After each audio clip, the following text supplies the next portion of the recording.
Hello students, good morning. Hindi कक्षा में तुम सबका स्वागत है। सुस्वागतम सुस्वागतम। आज हम पूरक पठन, ये नया अभ्यासक्रम है। 8वीं कक्षा तक तुम्हें यह अभ्यासक्रम में नहीं था। पूरक पठन यानी स्थूल वाचन, जिसे मराठी में हम स्थूल वाचन कहते हैं। अक्सर ये पूरक पठन की कहानियाँ हमें खुद पढ़कर उसके उत्तर परीक्षा में लिखने होते हैं। स्वयं अध्ययन के हेतु ये कहानियाँ हुआ करती हैं। इसमें पद्य भी होता है और गद्य भी होता है। 4 गुणों के लिए गद्य और 4 गुणों के लिए पद्य, ऐसी इसकी रचना की जाती है परीक्षा के समय। तो पूरक पठन में आज हम कबीर इनके बारे में जानकारी सुनेंगे, पढ़ेंगे, समझेंगे, उनका अभ्यास करेंगे। तो सबसे पहले हम कबीर के बारे में जानकारी सुनने के पहले लेखक के बारे में थोड़ी सी जानकारी हम सुनेंगे। तो कबीर, यह पूरक पठन का पाठ है। पूरक पठन में उनके बारे में जानकारी दी गई है। इसके रचनाकार लेखक है हजारी प्रसाद द्विवेदी। हजारी प्रसाद द्विवेदी। इनका जन्म 19 अगस्त 1907 दुबई छपरा बालिया उत्तर प्रदेश में हुआ। द्विवेदी जी हिंदी के शीर्षस्थ साहित्यकारों में एक है।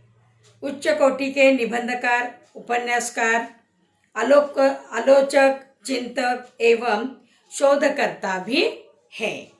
उनकी प्रमुख कृतियां अशोक के फूल, कल्पलता, निबंध, बाणभट्ट की आत्मकथा, चारु चंद्रलेख, पुनर्नवा उपन्यास, कबीर हिंदी साहित्य की भूमिका, मेघदूत एक पुरानी कहानी आदि आलोचना और साहित्य इतिहास। ये लेखक के बारे में, कवि के बारे में जानकारी हमने सुनी है। तो कबीर यानी मध्य कबीर के बारे में जानकारी सुनने से पहले कबीर का जन्म और मृत्यु के बारे में अनेक किंवदंतियां प्रचलित हैं। कहा जाता है कि उनका जन्म काशी में हुआ। भक्तकालीन निर्गुण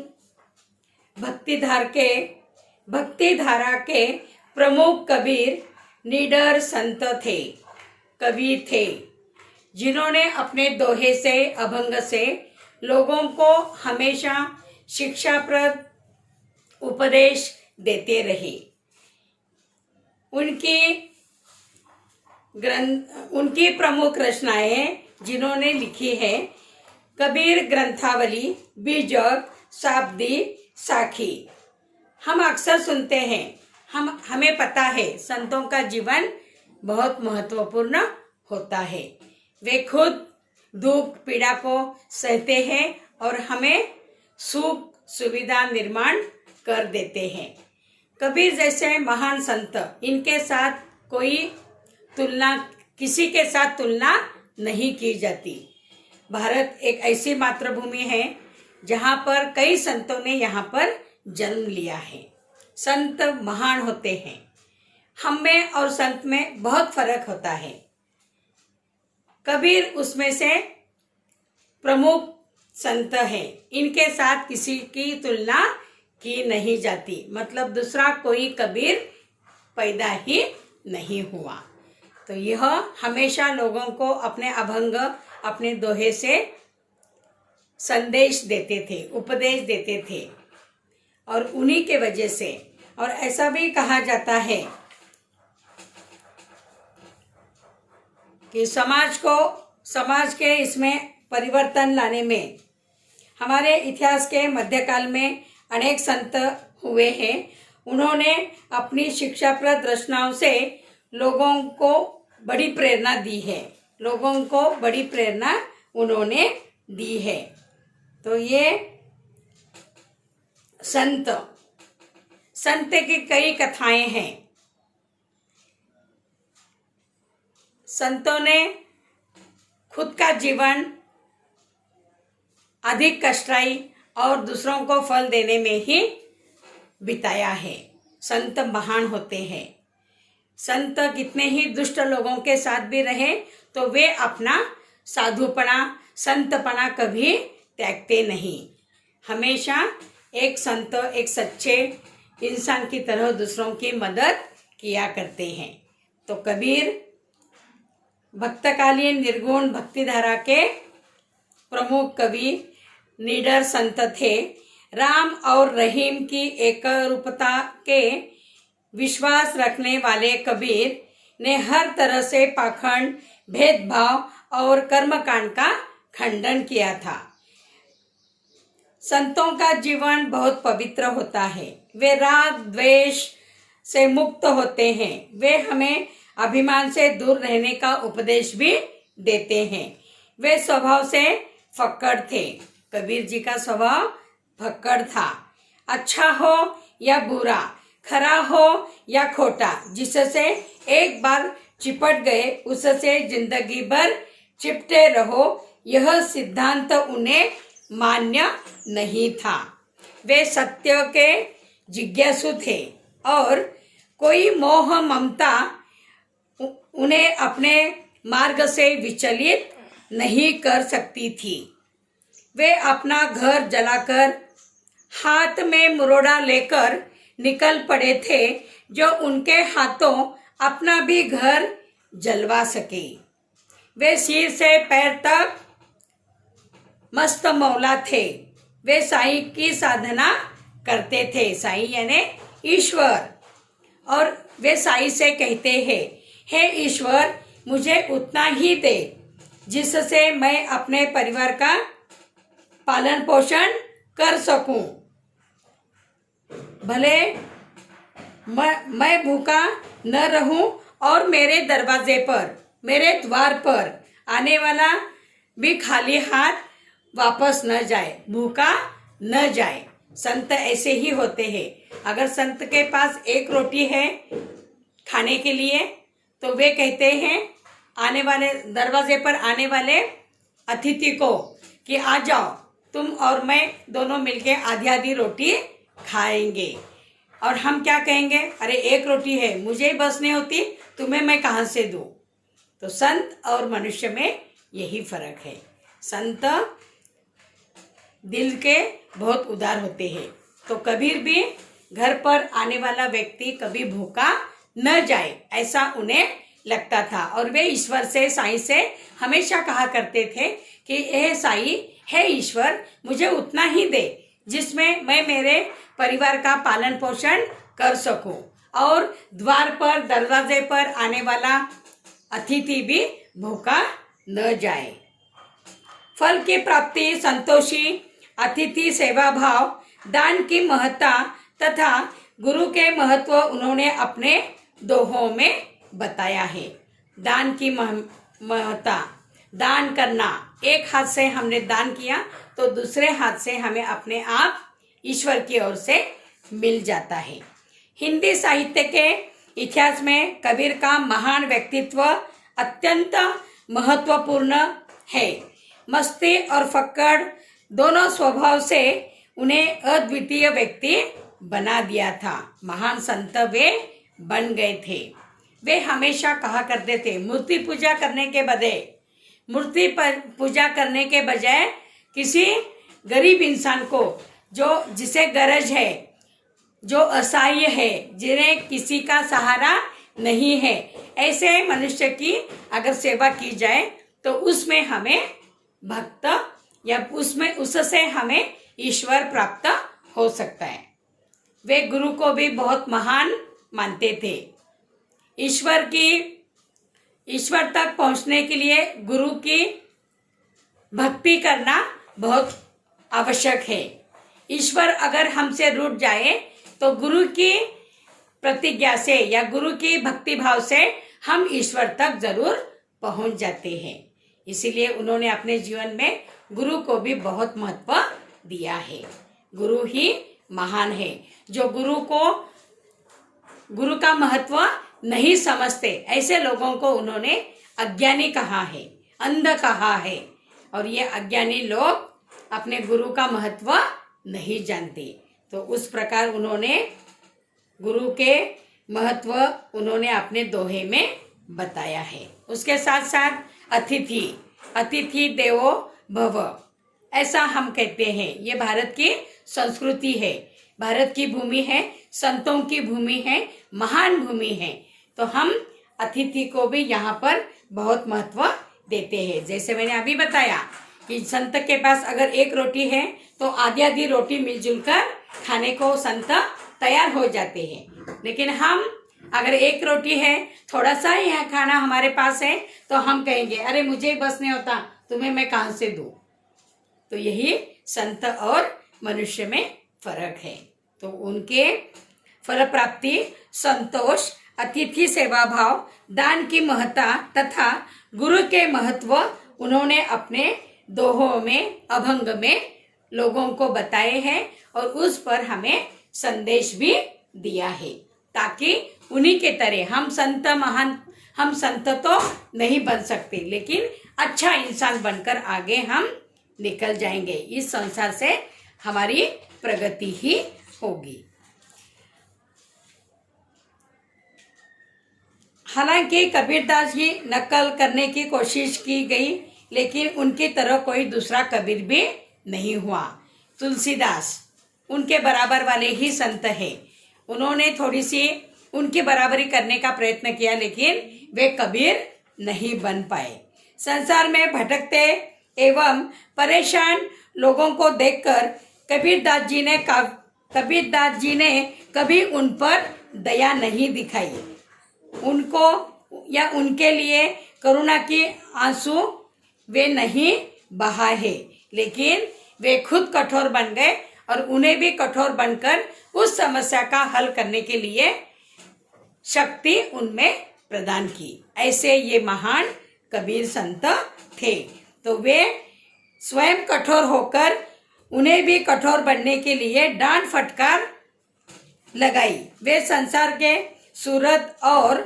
संसार को सूरत और वीरत का उपदेश हमेशा देते रहे।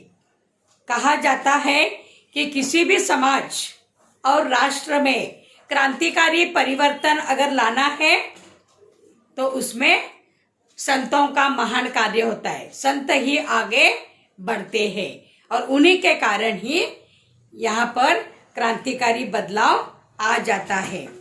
तो किसी भी समाज या राष्ट्र में क्रांतिकारी परिवर्तन लाने वाले मुख्य संत ही होते हैं। संत अपने वचन से मनुष्य का आंतरिक शुद्धिकरण करते हैं। संत स्वयं सुख दुख, राग द्वेष, इच्छा अनिच्छा, काम क्रोध को भुलाकर यूं कहे कि समय तुल्य बनकर समाज को, लोगों को भी दुख, पीड़ा या मुक्ति का बड़ा मार्ग वे बताते हैं। हमारे इतिहास में मध्यकालीन में अनेक संत हुए हैं। उन्होंने अपनी शिक्षाप्रद रचनाओं से लोगों को बड़ी प्रेरणा दी है। ऐसे ये महान संत उन्होंने अभंग से, कहानियों से, दोहों से लोगों तक अच्छी शिक्षा देने का प्रयत्न किया। हम संत तो नहीं बन पाते, लेकिन एक अच्छा इंसान, लोगों की सेवा करने वाला, जो असहाय है, जिन्हें किसी का सहारा नहीं है, जो गरीब है, ऐसे लोगों की हमें मदद करनी चाहिए। उसी में से हमें ईश्वर प्राप्त होता है। हम अक्सर किसी मस्जिद, मंदिर, देवालय, गिरिजाघरों में भगवान को ढूंढते रहते हैं, लेकिन ये भगवान हर मनुष्य के सांसों में बसा हुआ है। हर मनुष्य के सांसों में ये ईश्वर बसा हुआ है। ऐसे को ही ईश्वर की भक्ति वे कहा करते थे। कभी भेदभाव नहीं किया करते थे। राम और रहीम एक ही है, ऐसी उनकी भावना थी। मूर्ति पूजा के बजाय किसी इंसान की मदद करना ही उसमें हमें ईश्वर प्राप्त हो सकता है, यही उनका कहना था। ऐसे ये महान संत थे। सभी लोग आज हम सुनते हैं कई लोगों ने बड़े बड़े ग्रंथ पढ़े हैं लेकिन वे ज्ञानी नहीं बने। जिन्होंने सिर्फ 2.5 अक्षर पढ़े, प्रेम, माया, ममता, वे ही सच्चे ज्ञानी बन गए, सच्चे संत बन गए, सच्चे प्रेमी बन गए। तो इस प्रकार संत हमेशा अपने अभंग दोहे के मार्फत हमें संदेश दिया करते हैं। अब कबीर इस पूरक पठन के पाठ में भी उन्होंने कई दोहे दिए हैं और उन दोहों से हम सबको बड़ी प्रेरणा मिलती है और संत की तरह हम भी लोगों की हमेशा मदद करते रहें, यही उन्होंने कहा है। बिना कारण अहंकार, अगर मुझ में अहंकार है तो ईश्वर का वास कभी नहीं हो सकता। हमें उस अहंकार को, मैंपन को बाहर निकालना चाहिए। मैं वो करूँगा, मैं ये करूँगा, इस तरह का अहंकार हर मनुष्य के दिल में, मन में बसा हुआ है। मनुष्य स्वार्थी है लेकिन संत स्वार्थ नहीं है। उनके पास न कोई लोभ है न कोई मायावीर है। हम अक्सर मरने तक मोह माया की जंजाल में जकड़े हुए रहते हैं, लेकिन हमें मोह माया को छोड़कर निरंतर लोगों की सेवा करनी चाहिए। उसी से हमें ईश्वर प्राप्त हो सकता है। तो कबीर ने अपने दोहे अभंग से संतोष, फल की प्राप्ति, गुरु की महिमा, दानशीलता का उदाहरण देते हुए उन्होंने कहा है। तो अभी कबीर इस पाठ में कुछ दोहे भी दिए हैं। नंबर 1, ज्ञान का गेंद कर, सुरत का दंड कर, खेल चौगान मैदान माही। जगत का भरमना छोड़ दे बालके, आज आय जा भेष भगवंत पाही। नंबर 2, अवधू अक्षर हूँ सो न्यारा, जो तुम पवना गगन चढ़ाओ गुफा में बासा। गगना पवना दोनों बिन से, कह गया जोग तुम्हारा। गगना मध्य ज्योति झलके, पानी मध्य तारा घटिगे। नीर वनसीने तारा, नकीरी गयो की ही द्वारा। नंबर 3, प्रेम न खेतो निपजे, प्रेम न हाट बिकाय। राजा प्रजा जिस रुचे, सिर दे सोले जाय। सूर्य शीस उतरिया छड़ी, तन की आस। आ गए थे हरि मुलकिया, आवत देखा दास। तो ये दोहे कबीर इस तुम्हारे टेक्स्ट बुक में पेज नंबर 8, पेज नंबर 9 और पेज नंबर 10 पर है। तो ये दोहे के मार्फत वे हमें बतलाना चाहते हैं। पहला दोहा, कबीर दास जी की वाणी वह लाता है, योग के क्षेत्र में भक्ति की बीज पड़ने से अंकुरित हुई। एक टूट जाता पर झुकता न था, दूसरा झुक जाता पर टूटता न था। एक के लिए समाज की ऊंच नीच भावना, मजाक और आक्रमण का विषय था, दूसरे के लिए मर्यादा और स्फूर्ति का। संसार में भटकते हुए जीवों को देखकर करुणा के अश्रु से वे कातर नहीं आते थे, बल्कि वे भी कठोर और उसे फटकार बताते थे। वे सर्व जगत के पाप को अपने ऊपर ले लेने की वांछा से विचलित नहीं हो पड़ते थे, बल्कि और भी कठोर और भी शुष्क होकर सूरत और वीरत का उपदेश वे दिया करते थे। संसार में भर मरने वाले पर दया कैसी, मुक्ति के मार्ग से अग्रसर होने वाले को आराम कहाँ। कर्म की रेख पर मेखनब मार सका तो संत कैसा। तो ये ज्ञान का गेंद कर, सुरत का दंड कर, खेल चौगान मैदान माही। जगत का भरना छोड़ दे बालके, आय जा भेष भगवंत पाही। तो कबीर जी खुद दूसरों के मनुष्य का दुख देखकर कभी उदास या कभी उसको राहत नहीं देते थे, बल्कि उन्हें भी कठोरता से उसका सामना करो ऐसी शक्ति उनमें दो, ऐसा किया करते थे, कहा करते थे। अवधु अच्छा रू सो न्यारा, जो तुम पवना गगन चढ़ाओ गुफा में बासा, गगना पवना दोनों बिन से कह गया योग तुम्हारा। अखंडता कबीरदास का सर्वधर्म गुण नहीं है। जब वे अवधूत या योगी का संबोधन करते हैं तभी उनकी अखंडता पूरे चढ़ाव पर होती है।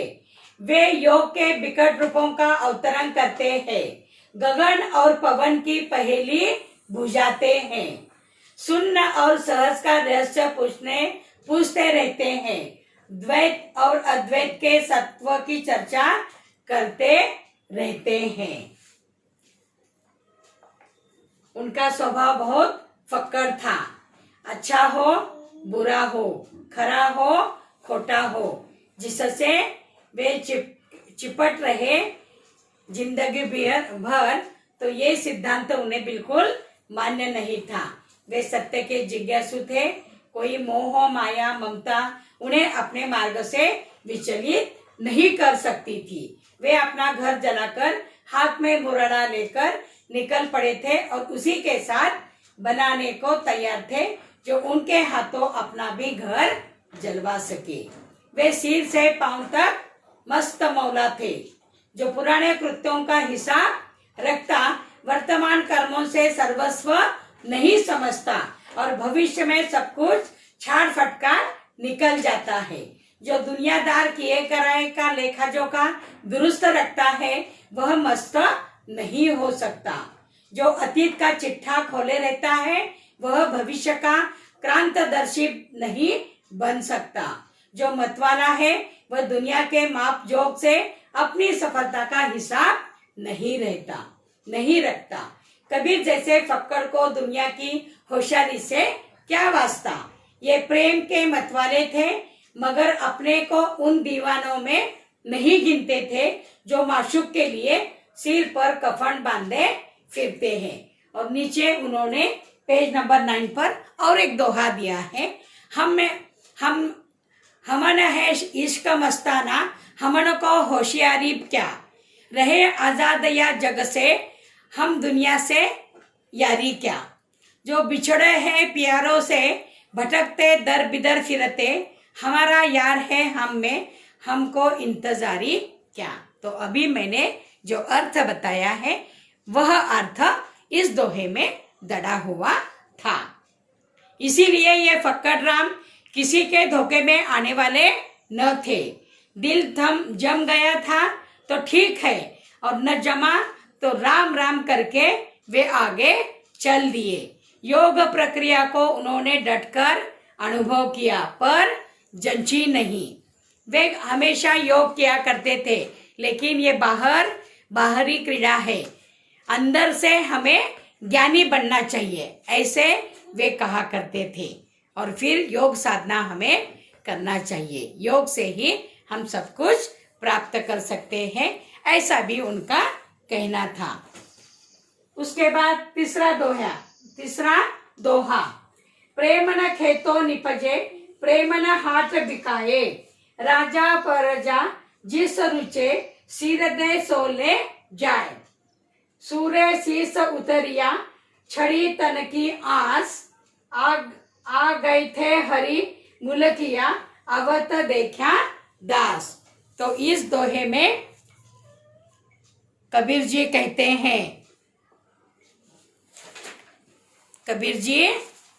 हैं यह प्रेम किसी खेत में नहीं उपजता, किसी हाट में, किसी बाजार हाट में भी यह बिकता नहीं है।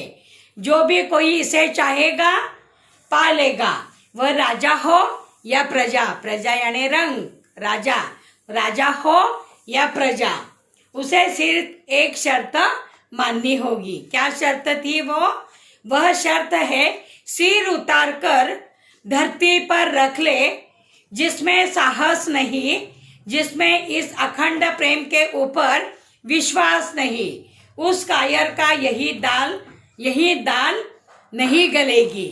हरि से मिल जाने पर साहस दिखाने की बात करना बेकार है। पहले हिम्मत करो, भगवान आगे आकर मिलेंगे। तो कबीर जी ने यहाँ पर हमें प्रेम जैसी वस्तु चीज का हमें बतलाए। ये कोई बाजार या खेतों में बिकने वाली वस्तु नहीं है, हर कोई इसे पा ले सकता है।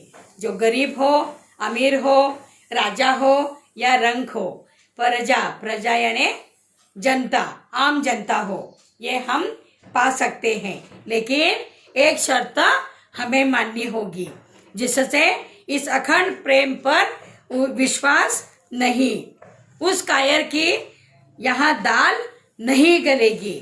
हरि से मिल जाने पर साहस दिखाने की बात करना बेकार है। पहले हिम्मत करो, भगवान आगे आकर मिलेंगे। विश्वास ही इसकी कुंजी है, इसकी पूंजी है। विश्वास जिसमें है, संकोच नहीं, दुविधा नहीं, बाधा नहीं।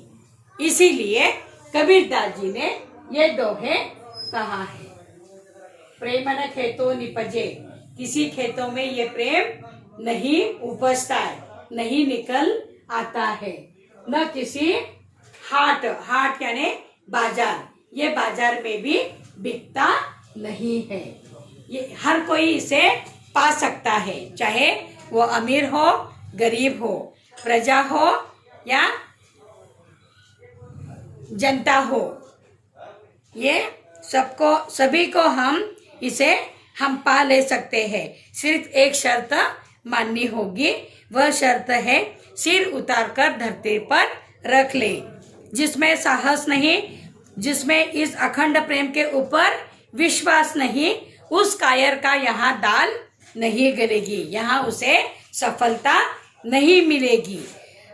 हरि से मिल जाने पर साहस दिखाने की बात करना बेकार है। पहले हिम्मत करो, भगवान अपने आप आकर हमें मिल जाएंगे। अंत में लेखक कहते हैं, भक्ति के अतिरिक्त उन्होंने कभी अपने को पतित नहीं समझा, क्योंकि उनके दैन्य में भी उनका आत्मविश्वास साथ नहीं छोड़ देता था। उनका मन जिस प्रेम रूपी मदिरा से मतवाला बना हुआ था, वह ज्ञान के गुण से तैयार की गई थी। युगांतरी शक्ति और विश्वास लेकर वे पैदा हुए थे और युग प्रवर्तक की दृढ़ता उनमें वर्तमान थी, इसीलिए वे युग प्रवर्तक कर सके। एक वाक्य में उनके व्यक्तित्व को कहा जा सकता है, वे सिर से पैर तक मस्त मौला थे, बेपरवाह, दृढ़, उग्र, कुसुमादपि कोमल, वज्रदापि कठोर, ऐसा उनका वर्णन एक वाक्य में किया जा सकता है। तो ये संत की महिमा अपरंपार होती है और कबीर जैसे संत के साथ कोई तुलना नहीं। बहुत जनों ने तुलना करने का प्रयत्न किया, लेकिन उन्हें सफलता नहीं रही। उसमें से एक तुलसीदास थे। तो ऐसे कई संत हमारे मध्यकालीन युग में हुए हैं और संत की महिमा को लेकर ही हमें जीना है। संत नहीं बनना है, लेकिन संत की तरह हमें प्रसन्न एक सज्जन मनुष्य बनकर इस जीवन में जीना चाहिए। अंत में ये पाठ तो तुम्हें आज ही पढ़ना है।